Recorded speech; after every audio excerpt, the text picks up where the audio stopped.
Some people write for fun. I write so that other people can read what I write and hopefully enjoy it.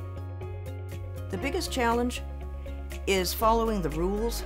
There are rules, you know, for writing different genres. When I publish my books through iUniverse, I always purchase an editorial package because I know darn well that my writing isn't perfect. I know there are going to be grammatical errors and possibly spelling errors and possibly just sentences that don't make sense or parts of the story that don't ring true or that are not necessary for the storyline. You can't put in a lot of extra stuff.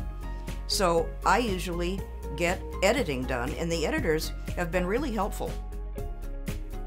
You get your manuscript back online and it's all marked up. There are comments here and all kinds of hints, what to do, how to do it, what you need to do, take this part out, and you just do it, and the learning curve goes up with every book.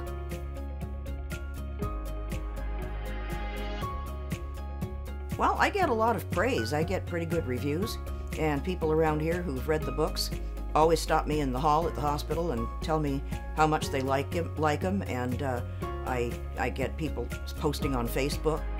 I never expected to win any awards, but I applied, you know, I sent books in to all these various people that give awards. Well, I felt vindicated. I felt like maybe I just ought to keep doing this.